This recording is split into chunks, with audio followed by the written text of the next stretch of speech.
que son barbijos, quirúrgicos y N95, camisolín, guantes y protección ocular, y por supuesto equipo de protección personal para la limpieza y la recolección de residuos. El segundo punto dijimos que era el diagnóstico. El diagnóstico necesitamos que sea rápido, porque claramente cuando uno tiene el diagnóstico confirmatorio de COVID, uno sabe que lo tiene que internar. Esto, por supuesto, puede ser a medida que pase el tiempo y la dinámica de la epidemia, puede ser diferente el accionar, pero tenemos que saber que el diagnóstico es lo que nos va a marcar el paciente que tiene o no tiene la enfermedad, y debe ser rápido. Capacitar desde ya al personal para el uso del equipo de protección personal. El personal que toma la muestra es el que va a tener que vestirse con todo el equipo y cambiar el barbijo quirúrgico por un barbijo N95, transportar las muestras con triple envoltura al laboratorio, y el laboratorio debe saber que llega una muestra para estudio de SARS-CoV-2. El examen radiológico, que también tiene que ver con el diagnóstico de neumonía, debería realizarse idealmente en un dispositivo portátil, y si esto no es posible hay que establecer un circuito donde el paciente tenga el mínimo contacto con otros pacientes y pueda llegar a la sala de rayos y hacerse la placa y luego volver al lugar de atención. El personal obviamente que ingresa, que ya sea para hacer la placa en la habitación, o el personal que va a atender a estos pacientes cuando se hace la placa, también debe utilizar el equipo de protección personal, y ya sea el equipo y el chasis deberán desinfectarse entre paciente y paciente con productos de limpieza disponibles. Este virus no es resistente a ninguno de los productos que usamos habitualmente, o sea que si uno tiene amonio cuaternario en su hospital, o si tiene soluciones cloradas, cualquiera de ellos puede matar o sea, hacer la limpieza y desinfección sin tener ningún problema con este virus. Prevención para el personal de salud. Ahora voy a hablar con más detalle de lo que significa el equipo de protección personal, para que todos por lo menos tengan la visión desde las sociedades que intervenimos en este documento, y para por lo menos marcar una diferencia con el grado de exposición. Pero todo esto es lo que deberíamos disponer para poder trabajar o para poder atender correctamente a estos pacientes. Voy a empezar por la medida más básica, que es la higiene de manos. Cualquier medida debe tener, en este punto voy a hacer una salvedad. Higiene de manos significa no solo lavarnos las manos, sino utilizar la técnica adecuada, y cualquier lugar donde trabajemos debemos ocuparnos en enseñarle a la gente a lavarse las manos, porque claramente es lo que cambia la historia, porque si tocamos superficies contaminadas y después nos llevamos las manos a la cara, probablemente esa va a ser nuestra vía de contacto, a pesar de que tengamos el equipo de protección colocado, ¿no? O sea que es fundamental que aprendamos a lavarnos las manos. Y luego se tienen que implementar en conjunto con las precauciones estándares, el aislamiento de contacto y por gota. Las precauciones estándares no debemos olvidarlas, y las debemos conocer y familiarizarnos con esto, porque fueron las que cambiaron la historia de grandes epidemias. La higiene de manos, como dijimos, de acuerdo a los 5 momentos que ahora les voy a mostrar. Usar elementos de barrera, camisolín, guantes, protección ocular y barbijo cuando se presume contacto con fluidos corporales de los pacientes, ya sea sangre, secreciones o excreciones. Descarte adecuado de elementos cortopunzantes, manejo adecuado de ropa y residuos, elementos de uso individual o desinfección entre usos, o por ejemplo el estetoscopio, por ejemplo el termómetro, y la limpieza y desinfección de la unidad. Este es el estándar básico de cuidado para cualquier paciente. La higiene de manos, respetando los 5 momentos, es antes de tocar el paciente, antes de realizar una tarea limpia o aséptica, después del riesgo de exposición a fluidos corporales, después de tocar al paciente y después del contacto con el entorno del paciente. ¿Con qué hacerlo? Es mucho más sencillo. El alcohol en gel está en general en los hospitales disponible, pero en esta patología puntual uno podría utilizar alcohol en gel o agua y jabón. Como les digo, dependerá del lugar donde trabajen y de la disponibilidad de recursos, pero cualquiera de las dos soluciones o de cualquiera de las dos metodologías es eficiente. Cuando hablamos cuándo usar y qué usar para protegerme, hay que pensar en 3 puntos. ¿Qué tipo de interacción voy a tener con el paciente? Y ahí abro un paréntesis y tiene que ver qué soy. Si soy la persona que le va a alcanzar la comida, si soy la persona que lo va a asistir para bañarse, si soy el médico que lo va a revisar. Depende de la interacción que yo tome con el paciente, es el equipo que yo, o la complejidad en el equipo de protección personal. También tengo que tener en cuenta de nuevo el modo de transmisión de la enfermedad. En este caso estamos hablando de gotas y no hay ningún COVID que quede dando vueltas en el ambiente como puede ser una tuberculosis o un sarampión. Y también la cantidad de fluido corporal que se generará cuando yo voy a tomar contacto con el paciente. Si uno le va a tomar los signos vitales y nada más en un paciente que está estable y en general es un tosedor, pero un tosedor controlado, o sea que el paciente puede medir el momento o cuidarse al toser, la verdad que la exposición a fluidos es mínima. En cambio, si yo voy a ser la persona que voy a intubar al paciente, lo más probable es que tenga un gran contacto con los fluidos del paciente. Precauciones adicionales y COVID, escenario. Cualquier caso sospechoso o confirmado debe tener precauciones estándares, contacto y precauciones por gotas. Y en el caso de que se generen aerosoles, en casos sospechosos o confirmados, uno tiene precauciones estándares por contacto y tiene que cambiar las precauciones por gotas por vía aérea. ¿Cuáles son los principios generales de los equipos de protección personal? Es que no debemos olvidarnos que la higiene de manos debe realizarse siempre, retirar y reemplazar cualquier insumo que esté dañado o roto del equipo de protección personal tan pronto como se dé cuenta uno, retirar todo el equipo lo antes posible después de completar el cuidado y evitar contaminar el medio ambiente fuera de la sala de aislamiento. Y acá tenemos un concepto importante. Todo el equipo uno lo tiene que retirar antes de la salida de la habitación del paciente o antes de la salida de la sala donde están los cuidados, para minimizar la contaminación fuera de ese sector. Desechar todos los artículos de equipo de protección personal. Vamos a hablar ahora puntualmente de los N95 que no entrarían en esto, pero que el resto en general se tiene que todo desechar. Tiene que hacerlo cuidadosamente y realizar la higiene de manos inmediatamente después de haber retirado el equipo de protección personal. Camisolines. Los camisolines que uno pretende que haya en este contexto son camisolines de uso único, no estériles, de manga larga con puño, por debajo de la rodilla para que nos proteja hasta esa zona y con sujeción posterior. Cuando nosotros leemos las recomendaciones de la OMS y el CDC, hablan de camisolines hidrorrepelentes, o sea que no pueda absorber el agua, que puedan repeler el agua o los líquidos.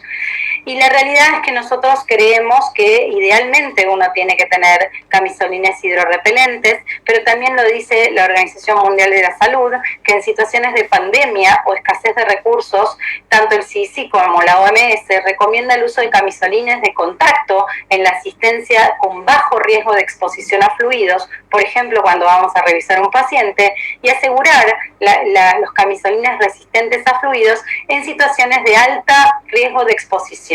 Por ejemplo, las maniobras con aerosolización, maniobras con riesgo de salpicadura, maniobras invasivas y tareas en el cuidado horario con mayor contacto como el baño del paciente o el cuidado de heridas. Si no tenemos camisolines hidrorrepelentes, hay formas de, y lo dice también algunas recomendaciones, que uno podría crear delantales plásticos que se pueden poner por encima del camisolín para que no absorba los líquidos, luego limpiarlos y por supuesto eso va a ser en las exposiciones de alto riesgo, ¿no? Y lo que sí es importante, también lo digo como comentario, es que si uno hace una cohorte, por ejemplo, como les conté, nosotros tenemos una carpa de atención. En el caso de que yo tengo más de un paciente con caso sospechoso, siempre entrando a la definición de caso sospechoso, uno podría colocarse todo el equipo de protección personal y ver sucesivamente los pacientes si no tengo un contacto directo. Por lo tanto, ese insumo lo puedo usar con varios pacientes y también reduzco el consumo y está protegido el médico que los está viendo.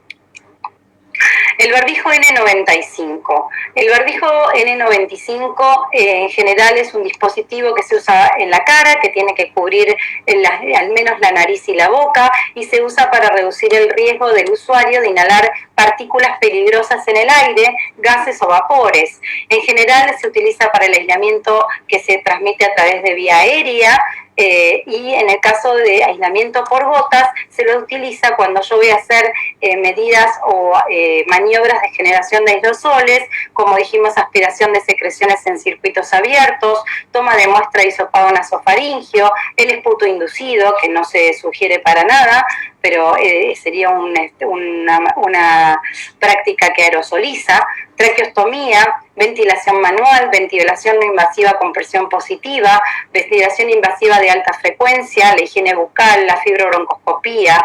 Todo esto son algunos de los ejemplos que generan aerosoles y donde nosotros tendríamos que cubrirnos con barbijo N95. Acá los repetimos y esto queda en el documento para todos aquellos que están online hoy y para que vean cuáles son aquellos de alto riesgo. ¿Qué hacemos con los barbijos N95? En general no se recomienda para el uso público y este es un mensaje que tenemos que darle a nuestros pacientes. No es un barbijo que deba usar la población general, es un barbijo que está determinado para exposición de alto riesgo en este contexto de COVID. El usuario debe realizar una verificación del sello cada vez que lo usa. Para usar este insumo hay que saber usarlo, entonces cuando lo colocamos, que ahora vamos a ver cómo se coloca, tenemos que hacer una prueba para ver que no haya fuga alrededor del barbijo, porque si no, claramente no nos protege. En general es soplar hacia afuera con fuerza y ver que no salga aire alrededor del barbijo. No están diseñados estos barbijos para niños o personas con vello facial, me van a matar los que tienen barba, pero eso es lo que dice la Organización Mundial de la Salud, porque dice que se encuentra, de acuerdo a lo largo del área de sellado de un respirador, es difícil hacerlo si uno es niño y en el caso de que tenga el vello en la cara. Es difícil ajustarlo para evitar que pasen partículas por los costados. El usuario debe realizar higiene de manos después de tocar una máscara N95 usada y se aclara que en situaciones de pandemia las máscaras N95 pueden ser de uso extensible, no mayor a 4 horas consecutivas y reutilizables.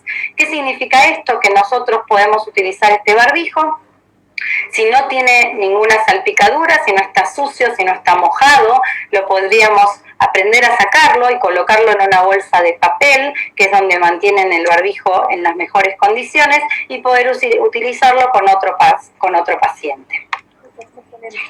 La máscara entonces tiene que ser desechada cuando tiene sangre, secreciones respiratorias o nasales u otros fluidos corporales de los pacientes o claramente esté dañado, y usar un protector facial limpiable, que lo vamos a hablar, es una máscara sobre el respirador N95 cuando sea posible para reducir la contaminación de la superficie del respirador.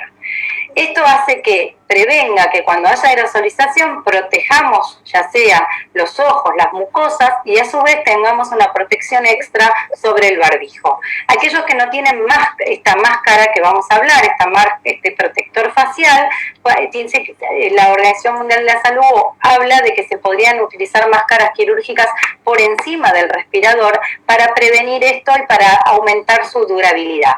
Nosotros desde la SADI creemos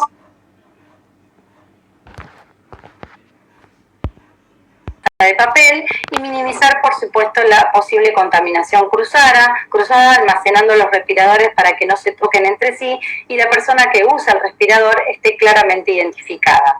Los contenedores de almacenamiento claramente deben desecharse o limpiarse regularmente. El barbijo quirúrgico en general es la prevención habitual que utilizamos para cualquier enfermedad que se transmite a través de gotas. También lo usamos para el personal de salud que evalúa casos sospechosos, ahora lo vamos a ver los distintos escenarios, y también para el paciente con fiebre y síntomas respiratorios. Acá tenemos el listado de todas las enfermedades que se utiliza el barbijo quirúrgico, pero recuerden el personal de salud, que está en el caso de la evaluación del caso sospechoso, y pacientes con fiebre y síntomas respiratorios. ¿Qué tenemos que saber de este barbijo? Que no se usa arriba de la cabeza, como lo vemos siempre en muchas de las películas, sino que lo tenemos que colocar adecuadamente. Las tiras tienen que estar paralelas, una por encima de la oreja y otra por debajo. En general tiene que tener colocarlo adecuadamente y en la zona de la nariz aprisionarlo para que quede adaptado a nuestra nariz, al igual que hay que hacerlo con el N95. No requiere prueba de fuga, son de uso único, exclusivo y descartable. Cada vez que lo usamos lo tendríamos que tirar y realizar, por supuesto, la higiene de manos antes del descarte. Al retirarlo no toque la superficie externa, desate los lazos inferiores, luego los que están en la parte superior y quítelos sin tocar la frente. Nunca en los barbijos ni en el N95 debemos tocar la parte externa del barbijo porque es la que está más contaminada. O sea, la parte que nos cubre la nariz y la boca no se deben tocar porque es la más contaminada. Todos los casos sospechosos o confirmados de COVID deben estar barbijo quirúrgico al salir de la habitación o al trasladarse en el hospital. Con respecto a las antiparras, tenemos varios modelos de antiparras. En general, y el ideal es que sea contra la piel de la cara, que coapte bien contra la piel, alrededor de los ojos, idealmente con marco de PVC flexible para encajar fácilmente en todos los contornos, con presión uniforme, hermético en los ojos y las áreas circundantes.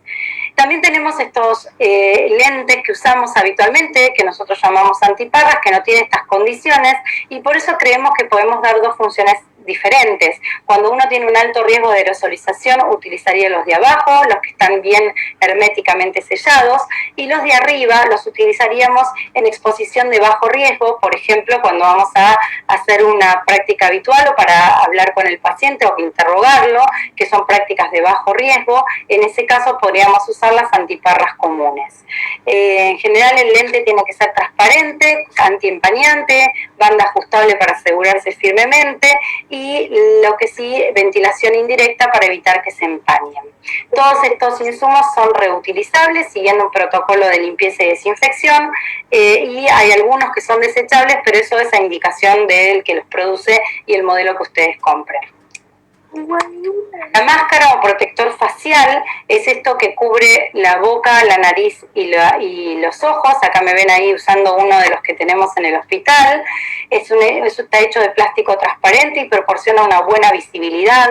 La banda ajustable para sujetar firmemente alrededor de la cabeza y ajustarse cómodamente contra la frente. Tiene que ser antiempañante preferiblemente porque si no nos va a impedir hacer nuestra tarea, que cubra completamente los lados y la longitud de la cara. Puede ser reutilizable, de hecho lo es, y uno lo puede limpiar y desinfectar. Hay algunas que son desechables, pero bueno, depende también las que ustedes adquieran.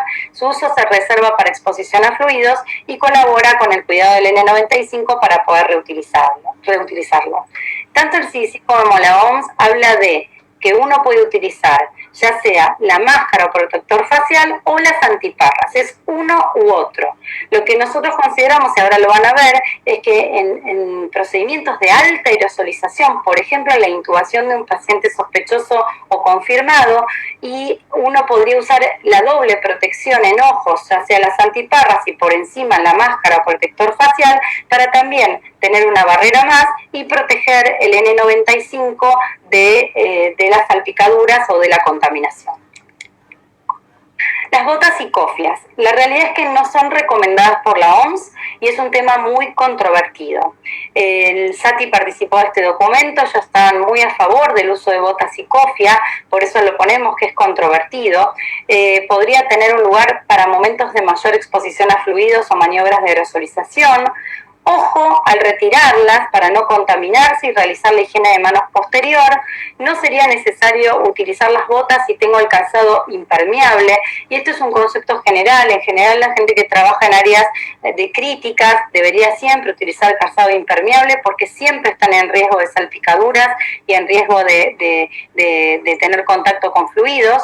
La cofia en general se recomienda para la gente que tiene pelo largo. No hay una recomendación formal ni del CDC ni de la OMS para que uno lo utilice en forma rutinaria, y tanto las botas como las cofias es de un solo uso. Este es un gráfico que nos resume un poco lo que estamos hablando. Ahora vamos a hablar de cada uno de los escenarios que nos facilitó la gente del Hospital Italiano, y en general lo que estamos viendo y lo que estaba comentándoles: maniobras con aerosoles o unidades críticas, máscara facial, antiparras, barbijo N95, camisolín hidrorrepelente y guantes. Estos guantes pueden ser de vinilo o de nitrilo, no importa, tienen que estar, no necesitan ser estériles, y lo que tienen que estar es en buenas condiciones, sin roturas ni rajaduras. En segunda instancia, los contactos con pacientes o riesgo de exposición a fluidos corporales son aquellos que tienen antiparras, barbijo quirúrgico común, camisolín hidrorrepelente y guantes. Y en tercera instancia, por ejemplo, la camarera, por ejemplo, el personal que quiere preguntarle algo al paciente, o sea, que tenga muy poco contacto con el paciente, utilizará antiparras a menos de 1 metro de distancia cuando va a tomar contacto con el paciente, barbijo quirúrgico común, barbijo el que estamos habituados, camisolín de contacto, no necesariamente hidrorrepelente, y los guantes para la atención. Acá quisimos hacer un cuadro, no es nuestro, es un cuadro que ya está promocionado por el CDC, donde habla de qué hace el personal de salud o qué hacen las personas que van a trabajar, qué actividad y qué tipo de equipo tienen que utilizar. Si uno está hablando en un área de habitación del paciente, hablamos del personal de salud y va a atender al paciente con COVID-19 o sospecha, utiliza barbijo quirúrgico, camisolín hidrorrepelente, guantes y antiparras. Y aquellos que tienen que van a hacer maniobras que generan aerosoles con COVID-19, es barbijos N95, el camisolín hidrorrepelente, guantes, antiparras o máscara facial y calzado impermeable. El personal de limpieza de esa habitación, que va a entrar en contacto con la habitación del paciente, debe usar barbijo quirúrgico, camisolín, guantes, antiparras y botas o zapatos cerrados. Acá es donde decimos el uso de estas botas para que no se salpique el personal de limpieza, que toma contacto con con agua fundamentalmente. Y los familiares, que como dijimos, restringir las visitas, que no ingrese nadie, pero en el caso que estuvieran, o por ejemplo en el caso de los pacientes pediátricos, que es el cuidador, el que va a estar al lado del paciente, debe usar barbijo quirúrgico, camisolín y guantes. Otras áreas de tránsito, por ejemplo salas o pasillos, todo el personal, incluida la atención sanitaria, no requiere de equipo de protección personal. Esto lo decimos porque estamos viendo en muchos de los lugares donde trabajamos gente que está con el barbijo paseando por los pasillos en áreas donde no hay pacientes, incluso internados, y eso no es lo que recomienda la Organización Mundial de la Salud, y nosotros estamos a favor de cuidar los insumos para cuando los necesitemos. No se requiere para caminar por un pasillo ningún tipo de equipo de protección personal. Con respecto al triage, el personal de salud, en general, cuando el examen preliminar no involucra el contacto directo, lo que se sugiere en el triage es mantener una distancia al menos de 1 metro y no requiere equipo de protección personal. Es cierto que si nosotros estamos en contacto con las enfermeras del triage, muchos dicen que en general, si no tengo un vidrio ni nada que nos pare del contacto de esto de 1 metro, el paciente se mueve, se acerca un poco más, la verdad es que podríamos ponerle y le colocamos un barbijo quirúrgico para el lugar a donde están en el triage. Si tuviéramos un vidrio o tenemos una distancia mayor, no necesitarían ni siquiera barbijo quirúrgico. Los pacientes con síntomas en el triage, o sea que no tienen ninguna actividad, mantener esa distancia, y por supuesto el paciente debe vestirse con un barbijo quirúrgico, y el paciente asintomático no requiere equipo de protección personal. Con respecto al laboratorio, el personal de laboratorio, voy a hablar específicamente de aquellos que toman las muestras. Ese personal debe usar, acá hay un error, pero es el personal que toma las muestras debe usar el barbijo N95, como lo mencionamos, y aquellos que manipulan muestras, barbijo quirúrgico, camisolín, guantes y antiparras. En las áreas administrativas, ningún personal requiere de equipo de protección personal. Esto es una guía. Yo sé que hay áreas administrativas que toman contacto muy estrecho con los pacientes. Lo que nosotros en el hospital decimos es aumentar la distancia y estamos estableciendo medidas de cuestionario o a preguntarle al paciente y mismo de carteles donde el paciente mismo que tenga síntomas respiratorios no llegue a áreas donde no debe estar, sino que siga los circuitos habituales de atención de paciente con cuadro respiratorio. Áreas fuera de la internación, ¿qué pasa con consultorio externo? Con respecto al personal de salud, si la actividad que va a hacer fue ese examen de pacientes con síntomas respiratorios, se tiene que colocar barbijo quirúrgico, camisolín, guantes y antiparras. Si lo que va a hacer examen de pacientes sin síntomas respiratorios, no utiliza las precauciones estándares según riesgo de actividad. O sea, esto significa aplicamos, si yo voy a hacer una curación de heridas, puntualmente en ese contexto me tengo que colocar el camisolín y los guantes, en el caso de las precauciones estándares, pero no por una precaución debido a la diseminación o debido a la forma de contagio, sino porque son las medidas estándares. Pacientes con síntomas respiratorios, si no tienen ninguna actividad en consultorio, hay que darles un barbijo quirúrgico, y el paciente sin síntomas no requiere equipo de protección personal. ¿Qué pasa con la limpieza? Antes y después de la consulta de pacientes con síntomas respiratorios deben colocarse barbijo quirúrgico, camisolín hidrorrepelente, guantes antiparras, botas o zapatos cerrados. Las salas de espera, pacientes con síntomas respiratorios, que nosotros ya sabemos y dijimos que le tenemos que dar un barbijo quirúrgico, moverlos en una zona de aislamiento y separarlos del resto, y si no es factible, mantener al menos 1 metro de distancia entre paciente y paciente. Y los pacientes sin síntomas no requieren ningún equipo de protección personal. En áreas administrativas, todo el personal, incluyendo el personal de salud, no requiere el uso de ningún equipo de protección personal, y en el área de triage, lo que dijimos, mantener la distancia, tratar de, si no examina, no colocarle el equipo de protección, y si no tenemos ninguna medida de protección al personal, le colocamos el barbijo quirúrgico a la persona que hace el triage. ¿Qué pasa con el personal administrativo? Dijimos, en los puntos de ingreso no requiere nada, en general tratemos de que tengan una separación física, y en el caso de las ambulancias, que hemos visto tantas imágenes que a nosotros nos pone mal, porque en general no son las que se recomiendan desde la Organización Mundial de la Salud, no se recomienda la vestimenta de ébola para estos cuadros, sino que solamente es barbijo quirúrgico, camisolín hidrorrepelente, guantes y antiparras. El chofer, como mantiene una distancia y si no toma contacto no requiere equipo, y si toma contacto le vamos a poner el mismo equipo que utiliza los miembros de salud o el equipo de salud. Los pacientes con síntomas sospechosos deben usar un barbijo quirúrgico y la limpieza con las mismas recomendaciones que hablamos previamente. No es menor, quizás es lo más importante, es cómo nos ponemos y nos sacamos el equipo de protección personal. Lo digo porque ahí es donde tenemos el mayor error y donde se vio donde más gente también se contagia del personal de salud.